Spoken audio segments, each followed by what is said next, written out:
Maybe. Hey, Working Fans Combatcast. It's the man they call Dave with Chevarooney. And before we get started, check out this video. Are you a fan of pro wrestling, comedy, and combat sports? Then we have the podcast for you because we cover that and much, much more. Do you like to debate with your friends? Do we have the perfect segment for you? It's the 531, where we take any given subject, break it down to a top 5. From there, we debate it down to 3, and then into that number 1 spot. If you want to get a hold of us, find us on our social medias. Search Working Fans Podcast on any major social media platform. And if you want to find the podcast, search for us on any major podcast platform, as well as YouTube. Working Fans Podcast. We put in the work so you don't have to.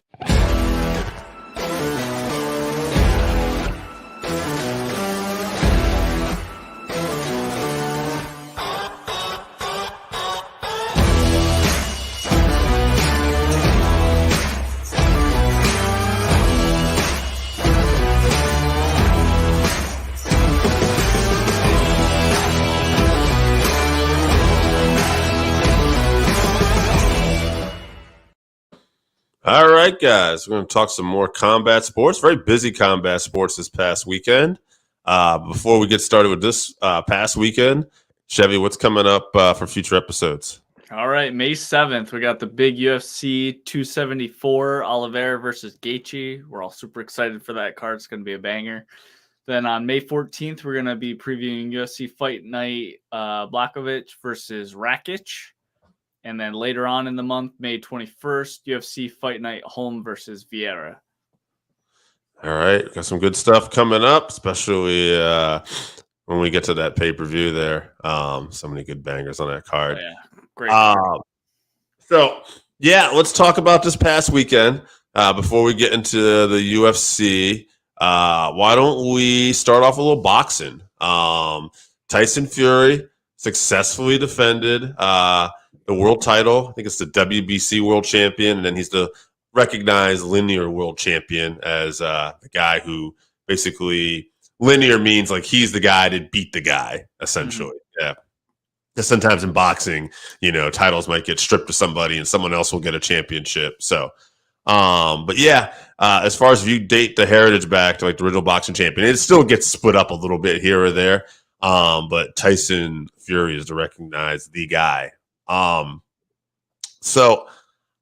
were talking about this. I had like a little stomach bug that day. I ended up, but from what I saw, it looked like a pretty dominant performance by Fury. I thought White was okay, maybe in the first round, Dillian White. But I thought, Fury looked like he was going to win this. And then round 6, he hits a beautiful uppercut. I think I've said it before on this podcast. Tyson Fury is really the guy that kind of basically got me reinvigorated with boxing. His trilogy with Dante Wilder, just fantastic. Great stuff. And I'm excited to see what the future holds for him. He's talking about retirement, but man, I think he's probably going to have at least 2 more big boxing fights in him. You never know, but I wouldn't be surprised. But I think he's going to take time away, is my guess. But I do think at some point we're going to get something with him and Ngannou because I think they both want it. I think Ngannou is going to be available. Ngannou jumped in the ring afterwards. You saw Fury was already kind of messing with him, asking if he had like a big wang or something and kind of grabbing at him. Ngannou looked a little awkward. Ngannou's a gentleman. You don't really see him. He doesn't do that English is not his first language either. Right. Especially Tyson Fury's form of gypsy English or whatever. Right. And so that, and then also I know like he had mentioned in his press conference that he might be interested in SummerSlam and Drew McIntyre, and said something about to go talk to Vince and the boys. But there's a lot of money to be made there too. And it's not actually SummerSlam, but WWE does have a big pay-per-view in September. It's coming over to the UK area for the first time in a long, long time. I gotta imagine he'd be big box office for that. You try to get that. Yeah, I'd say they try to lock him up for something and they start doing something with him. He takes a little time off for that. I bet he does the thing with Ngannou. I do hope it's a hybrid rules type thing that they're talking about. that could make it interesting. Still got to favor the hell out of Fury, especially if it's going to be predominantly boxing. They're talking about MMA gloves. That doesn't really do it for me. I mean, to me, that's like, yes, Ngannou has a better chance of knocking him out because, smaller gloves. But that also means that Tyson's punches and accurate punches are going to hit a little more effective too. Right. I say, I hope we do and I'm talking about, but I'm going to give you a chance. But I hope we do a hybrid where one round is boxing and maybe the next round is like certain. Maybe you can't wrestle, but maybe you can leg kick, or you know what I mean. Maybe we can just mix it up and do elbows, something. Maybe like boxing with some elbows, or yes, some like clinch work, where they don't break up clinches or something like that. Which I think Tyson might be okay in the clinch, right. as far as having control. But yeah, I agree. A straight boxing match, it's not gonna go well for Ngannou. No, not at all. So what did you think of the fight, and what do you think are possibly the future plans of Tyson Fury? I mean, Fury is the best, obviously. White just couldn't get inside and land anything on Tyson, and every time he got inside, Tyson clinched him, and then Tyson was just, working him from range. So, yeah, that's about how I thought the fight was going to go. I think I even said I thought he was going to knock him out in the 6th. So, yeah. I was glad to see that he had Ngannou come into the ring and talk about a fight and hype him up. As far as him staying retired, I don't know. He's an interesting person, so he could be on that Khabib mindset where he just thinks he's done enough, and he made a promise to his wife, he said, and he's going to keep his promise. But I don't know. I think if someone like a Joshua or something proves themselves worthy of a return, you could see him come back for, like you said, 1 or 2 more, which I hope we do. He's far from done. He's still got all the skills in the world. So I don't think anyone beats him. So no. That's what I'm kind of hoping for. I'm hoping Joshua proves to be dominant, wins, maybe gets another couple wins, and then that's a big. I mean, especially Fury, if he's taking time off, if he does something with WWE, and then he does something with Francis Ngannou, and successful or not, like he's all in these different platforms, and he's putting on this bigger spotlight on him, building his brand, and then we do a fight with a red hot Anthony Joshua in that UK crowd. I mean, that's where the big money would be for boxing, I think. Absolutely, I agree 100%. Yeah. So just a couple Bellator notes. Liz Carmouche won the women's flyweight championship. A bit of a questionable stoppage. I think she's 4-5-0 in Bellator, had a pretty good run so far, and then she got this opportunity. It was a fight that she had won around here or there, but I think she was kind of starting to lose the fight a little bit against Juliana Vasquez, excuse me. And she got a crucifix position, but it was she wasn't landing super effective shots from what I understand. And then referee just called it, and she's the champ. I don't know if you got to see this at all or any highlights or anything, but I saw the finish. Yeah. Okay, so what did it look like to you, like early, or? I mean, she wasn't gonna get out of that crucifix. I don't know how much time was left, but I believe it was pretty close to the end of the round, right? Right, yeah. So, I mean, yeah, the shots weren't super heavy. She didn't look like she was, wearing too much damage or anything. But from the clip that I saw, I think in a title fight, I know the rules shouldn't be any different, but in a title fight, you let her fight it out, there's only a few seconds left, let her go out unconscious if she has to. But I know I feel kind of icky saying that, but I don't think I want to see people get brain damage, but also. Yeah, it also didn't look like, from what I understand, she was really in danger of being unconscious either. Right. I don't think so either, but yeah. I mean, if you don't want that stoppage, I guess you have to do everything you can do to not get caught in a crucifix position, because if you're in that spot, you're in danger, and the ref knows you're in danger, and they could stop it at any minute. So ultimately, those are the rules of the sport that we're talking about, and unfortunately for her, she lost. So yeah, it made it a little sour, but I have to say too, there's a part of me, Liz Carmouche has kind of been around for a while, and I was kind of happy to see her get a moment like this. I thought pretty cool from one of the people who basically headlined one half of that first ever UFC women's bantamweight main event with Ronda Rousey. She was the other half of that. So then we had another card. Chris Cyborg successfully defended the women's featherweight belt. No big surprise there. She's talking maybe doing some boxing or something in the future. Always been on her radar, I think. Her problem is she's just a big fish in a little pond still, with exception of maybe Amanda Nunes.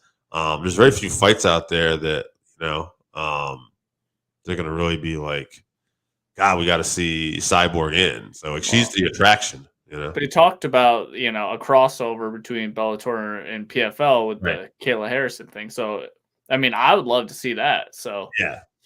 But you're right. Outside of Amanda Nunes and, Kayla Harrison, I was like, there's not too many fights I want to see. Yeah. Who Kat Zingano? Kat Zingano would be one. Yeah. That's pretty much it. I think she talked about that too. That's on her radar. Yeah. Other than that, Yancy Medeiros I saw made his Bellator debut. Happy for him. Successful victory. A couple of bantamweights moving on in the Grand Prix. Patchy Mix defeated Horiguchi, so that's a big win right there. And then I think I'm saying this name right. Rafion Stotts got the victory over Juan Archuleta. Stotts is basically pretty good prospect. I think he's only got one loss. Yeah, and it's to Merab, and that was on that Dana White Looking for a Fight series, where Merab actually caught him with a spinning back fist, which is not really Merab's style. So, that's his one loss. And other than that, this guy has never been defeated. And it looks like he is 1, 2, 3, 4. Now he's 5-0 in Bellator.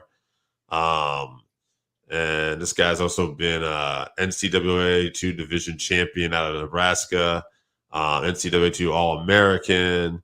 So, yeah, I could see this guy might have a good future. It might be on a radar eventually.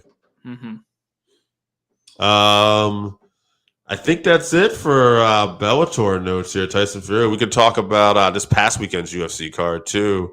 What were some of the fights you saw? I believe we started off with Tyson Pedro, right? Tyson Pedro versus Isaac Villanueva was the first fight I wanted to highlight. So Villanueva came out with his son, his 18-year-old son in his corner. I'm a huge Tyson Pedro fan. He's been out for 2 or 3 years or something like that with numerous injuries. He was on quite a tear before that, and then he had a few losses and then a bunch of injuries. So it was emotional for him to get back in there. But he beat the shit out of Isaac in front of his son, which was a little bit sad, a little bit depressing to see, but he just outboxed him at range, and then he was landing just a few leg kicks, but they were very effective. And finally, one hurt Isaac so bad he had to go down to his butt, and then Tyson uppercutted him while he was sitting down and KO'd him. So hopefully Villanueva doesn't get cut after that. I think this is 2 losses in a row, or he doesn't have very many fights in the UFC, but tough matchup, I think. And it was good to see Tyson Pedro back in the win column, back in the octagon. I hope he can keep that going. Last time he fought was in December of 2018. Yeah. So, yeah. And on that same night, Fury and Wilder fought their first fight in that draw. We actually long time ago. Arugas, a restaurant near us that isn't no longer near us. Yeah. Good times to that place. But And he looked good. I saw some of this afterwards. I got to watch, and he looked smooth. He looked like a really good striker here too. Like he really improved his striking game, I thought too, like you said. So all around, just great performance, Tyson Pedro. All right, what about this next fight? Did you see this one? The headline to prelims? Yeah, Sergey and Dwight. Yes. Yeah, I can't pronounce the guy's name. Sergey Kondaskov. Yeah. Versus Dwight Grant. So I'm pretty sure Dwight Grant fights. Well, I could be wrong, but I think he. Oh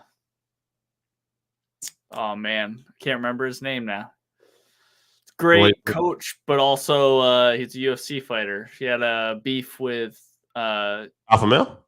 No, with Joaquin Buckley. I can't think of his name, but anyway, Dwight Grant is he's a prospect. He's powerful. He's quick on his feet. Sergey, I think, has also had injury problems. He was out for a little while, but they had a pretty back and forth fight, pretty good war, and Sergey clipped Dwight in the second round and TKO'd him. But that was maybe fight of the night for me. Okay. I did that. What ended up getting fight of the night? Actually, Yeah, I'm not sure what actually got the. It was that one. Actually, they did get fight night. So there you go. Made sense. It was very, back and forth, like I said. Very good. And then we kicked off the main card. Marc-Andre Barrett, I believe. He's a French-Canadian gentleman. Marc-Andre Barriot, I think it is, because I think he's French-Canadian. French-Canadian. Versus Jordan Wright. Yeah. You know Jordan Wright, the Beverly Hills Ninja? Yes. Looks like he got a guillotine choke, though. Yeah. His ground game needs some work for sure. I think he either gets a finish or gets finished in every single fight. I don't know if he's ever been a decision. Nope. No, that's one of the stats they talked about before this fight.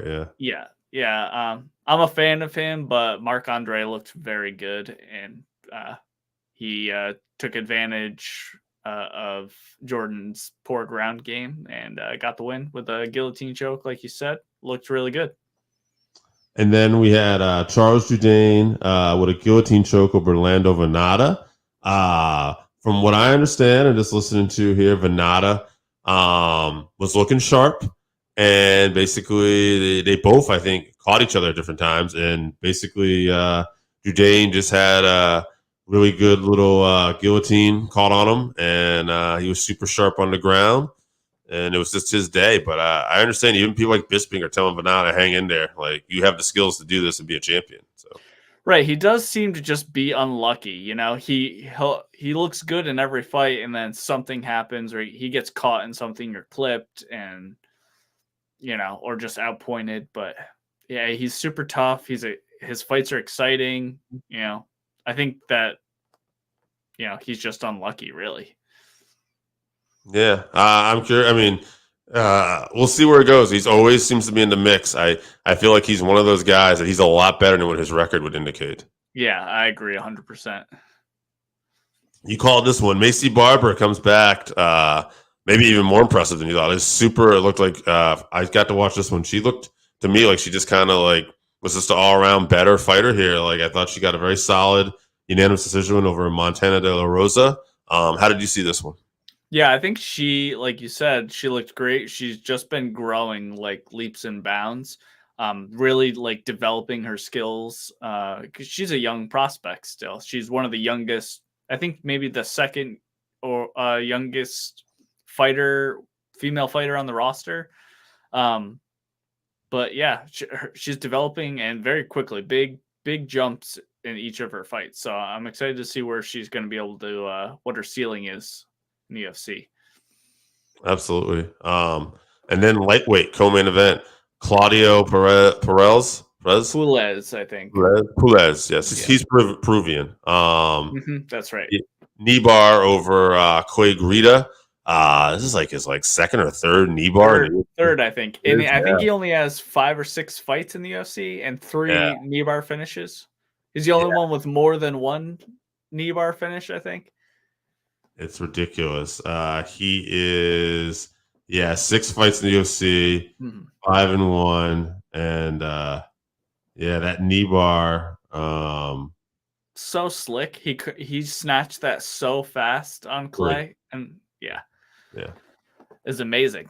I mean, 2 in a row. Yeah, Portland. He was so good on the ground too. Like Clay could like get in these scrambles with him, and like Clay was almost caught like in a few like arm triangle chokes and stuff at different times. He was in like an omoplata at one point, like Yeah. dangerous. Yeah.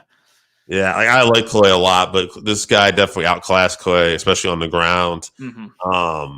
Yeah, Claudio to me seems like a guy that's going to be very dangerous in the future.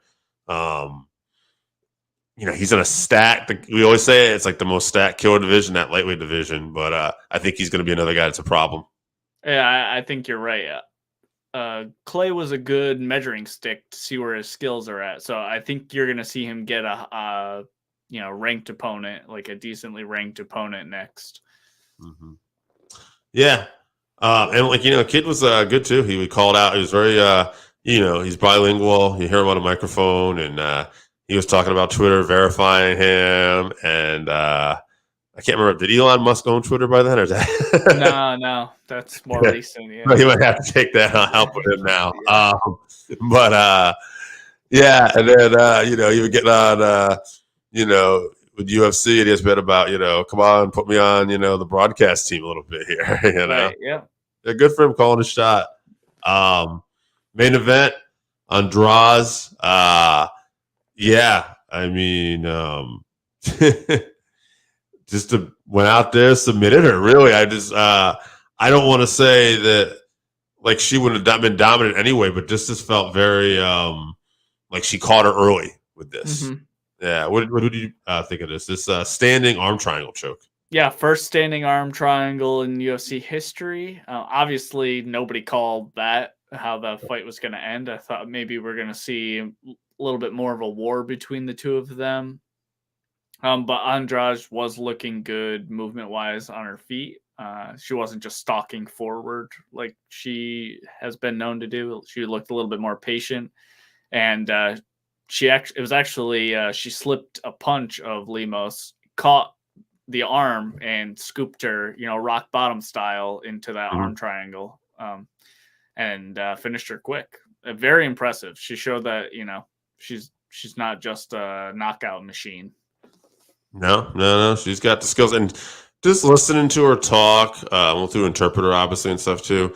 She seems very refocused to claim gold again, and I feel like this is a very determined woman. And Rose Namajunas or whoever might have that strawweight title might have to be on the lookout. Yeah, absolutely. Yeah, she's a problem in multiple divisions. Yeah, she could. Yeah. All right. Let's get to this week's card. I'll go right to the main card unless there's anything you want to profile this week. I don't know if anything stuck out to you. No. Yeah, never me either. No. So we'll go right to the main card. Mostly main card fight. I think there's six fights on the main card, right? Yes. Yes. All right, let's get right to it. Christoph Jocko versus Gerald Mischart. Jocko is 23-5, 6 KOs, 1 sub, 16 decisions, 10-5 in the UFC. 1 performance of the night. Mischart 34-14, 34-14, 6 KOs, and 26 subs is the 26 number. Yeah. 2 decisions, 7-6 in the UFC, 3-fight win streak, all subs. Multiple performance of the night bonuses, 4 in fact. He's had regional titles. I mean, I don't know if these records last do Jocko like justice, but I'm really eyeing that submission stat by Mischart. In particular, he was the guy that Hazmat basically came up and smoked. And 17 seconds, yeah. Yeah, I caught him. And since then, Mischart, that's when he's put 3 in a row together now. And all submission victories. I don't know. I think we're going to get another submission victory. Like, he just seems like he's on a tear right now. Yeah, I think you're right. I don't think Jocko's ground skills are enough to fend off Mearshart. So I think he's just going to get a hold of him. You know, he might get beat up a little bit trying to get inside, but I think he's just going to get a hold of him, you know, drag him to the ground, get on his back, and choke him out. And Yeah, I think it'll be pretty early, too. I was going to say round 2. I was thinking. I think maybe round 1, you might see him just first exchange, jump on his back. We'll still see. We'll still see. So, yeah, big things from Mearshart. We heard it here. We got Darren Elkins versus Tristan Connolly. Elkins, this guy's been around forever. 26-10, 9 KOs, 5 subs, 12 decisions, 16-9 UFC. Performance of the night 3 times. Tristan Connolly, he's 14-7, 4 KOs, 9 subs, 1 decision, 1-1 UFC. So he's still fairly new in his career. So there's some key differences right there. Like Elkins has a ton more big fight experience, but not just like that record indicate too. One thing this doesn't really talk about is how durable Elkins is. Like he has damage. Damage, right? The damage, right? Because all the damage he can absorb and still come back, and he's not looking like a weathered fight or anything yet. I don't think. I think this is the case. Tristan Connolly, who I've seen fight a couple times, and it stuck out to me, and I think has got some potential to be a good one here. But I just don't. I think this is a little too much right now in his career. I think Elkins is just a more complete fighter, and I think it's going to be tough for Connolly. I like Elkins. I'd say TKO. Maybe it goes a little bit, but round 3 TKO. Yeah, I agree with you. I think this is a strange matchup, but maybe a little bit too much for, too early. But I'm still going to go with Tristan. I think in the fights that I've seen him in, he's looked pretty well, even in his loss. Darren is super durable. I just assume at some point, you know, it's going to catch up to him. Right. You know, it hasn't yet, so who knows? But I think maybe he's just going to get outpointed in this fight. I think Tristan's going to be smart and just outpoint him, not gas out, you know, trying to finish Elkins, which is a mistake a lot of his opponents do. Okay. So neither one of us see this going early. I think it's going to be a late 3-round finish for Elkins. You got decision. So we'll see. Jared Gordon versus Grant Dawson. Gordon is 18-4, 6 KOs, 2 subs, 10 decisions, 6-3 in UFC. Fight of the night 3 times, or 1 time, excuse me. He's also had a couple different regional belts. Grant Dawson, 17-1, 4 KOs, 11 subs. Good night for guys that have subs on here. 2 decisions, 5-0-1. He's just coming off that draw. Performance of the night twice. I like Dawson here. I think this guy has got a little more potential. They're both good fighters, though, but I just think Dawson. I'll give him the nod. I'll say it's a decision, though. Yeah, I agree. I'm a fan of Jared Gordon for sure. I think that Dawson just goes under the radar. Like you mentioned, he has 5 wins and 1 majority draw in the UFC.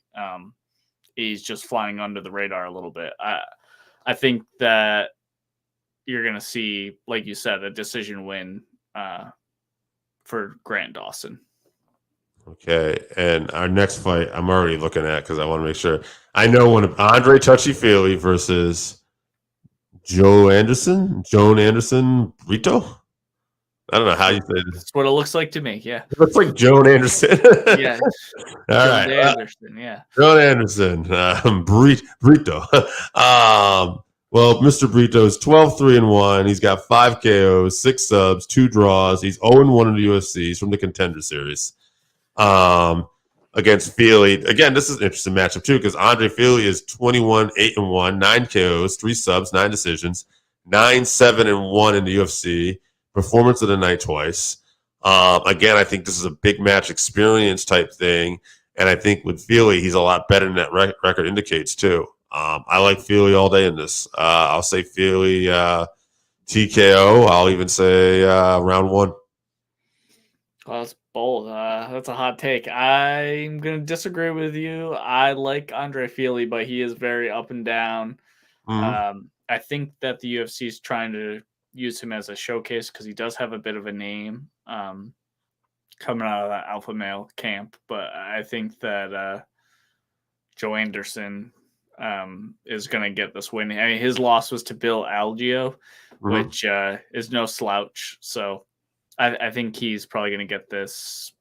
I'm going to say TKO second round. Wow. Okay. So we're opposite of this one. All right. We'll see. Maybe I could be discounting Mr. Brito's success here. All right. We got co-main event time. Andre Arlovski versus Jake Collier. Collier is 13-6, 5 KOs, 4 subs, 4 decisions. He's 5-5 in the UFC against Arlovski, who is 33-20 and 2, 17 KOs, 3 subs, 13 decisions. I believe it's 22-14 in the UFC. He's been in and out a few times. Arlovski's a legend, though. He's a former UFC heavyweight champion, interim champ. He's had most wins in UFC heavyweight history, second most fights in UFC history, most total fight time in UFC heavyweight history. Ridiculous stats here by this guy, and I feel like he's changed his game now over the years a little bit to keep going, and I don't think Collier is going to get it done here. I say Arlovski. I say it's either a decision or it's a late finish. Arlovski hasn't got a finish in a while, but Collier has been caught a couple times when you look at his career. So I wouldn't be shocked if Arlovski does get a finish here. My opinion. We'll see what happens, but I'd say definitely I'll go with decision, Andre Arlovski. It's funny to note that Arlovski has more losses than Collier has fights. Yep. Which that's just a stat I think is funny because Andre's still doing the thing, even though he has 20 losses. But anyway, what is that? I just want to look like real quick, like Andre's last couple fights though. He's I think 3-fight winning streak. 3-fight win streak. Yeah. So which is funny because Jake in the UFC has always won one, lost one, won one, lost one. Yes. So he won his last fight. So I'm going to go with Arlovski beating him so that he's going to lose this fight. Like we said, Arlovski's on a winning streak and Collier is due for a loss now. So I think that he's going to step into something early. Arlovski's on his bike, using his footwork early in the first, but I think he's going to catch him with something when he's coming in. So I think Arlovski first round KO. All right, there you go, first round. Yeah. Wow. All right, we'll see. I was looking up some stats for this next fight, the main event here. Marlo Chita Vera versus Rob Font. Marlo Vera 18-7-1, 7 KOs, 8 subs. This guy likes to go for finishes here. 2 decisions, 12-6 in the UFC. Performance of the night 4 times. Fighting the night twice. He's been in some bangers. Rob Font 19-5, 8 KOs, 4 subs, 7 decisions, 9-4 in the UFC. Performance of the night 3 times. Also regional championships at featherweight as well. I always love to throw this stat out there. He beat up my former brother-in-law. Like his third fight, knocked him out. So I always feel connected to this guy a little bit. Font's a guy's constantly improving. He's coming off that loss to Aldo. Aldo still got it at this point in his career. No shame in that. Vera got that marquee win a couple fights back against Sean O'Malley. That was more, I think you got a guy who has some buzz about him, right? I don't know. Font's fighting guys like Aldo. There's a little bit of a difference there. And I'm not saying Vera's not ready, but there is a difference in competition. I think Vera fought Aldo too, but he lost to him as well. Oh, okay. I didn't know they had that. All right. All right. Well, I don't know. I just feel like Font, I just think has been in bigger fights and based on my memory here. And I think it's going to be a good one, though. I think this is going to be fireworks. I think this could be fighting tonight. I'll go Font, though. Tough decision. I'll say this goes all 5. I think this is really going to be a fight about who, as many UFC main events are. I think it's going to be about who can implement their game plan. So I assume Vera is going to want to stay at range and kick Font's legs because he'll be the taller fighter, the rangier fighter. If he can do that, keep him at distance, I think he wins. And I think if Font can use his superior footwork and to get inside and use his superior boxing, and I think that Font wins. So I'm having a hard time picking this one.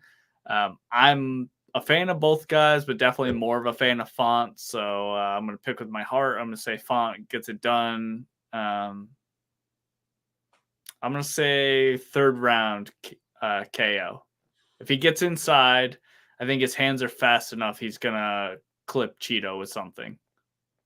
Okay. I think you're onto something with those leg kicks, though, too. Like, I do think that is going to be Cheetah's game plan. And, we'll see what happens. Like I said, I could see this being a fight tonight. I think it's going to be a good one. So. If it goes to the ground, too, I mean, Marlon, it's possible that he wants to, even if he, pulls guard or something, I think he has a far superior ground game. But if Font's smart, he's not going to want any part of that. He's just going to try to implement his boxing. All right. Well, there you have it. What do we got coming up one more time, Chevy? All right. On May 7th, big UFC pay-per-view 274, Oliveira versus Gaethje for the lightweight belt. May 14th, UFC Fight Night, Blachowicz versus Rakic. And then at the end of the month, May 21st, UFC Fight Night, Holm versus Vieira. That's a good fight, too. Looking forward to that one as well. There you go. Some big stuff coming up. And we'll be always here to cover it. And hopefully have some more stuff coming at you in the future. As always, thanks for tuning in, guys. We'll be back next week talking more fights.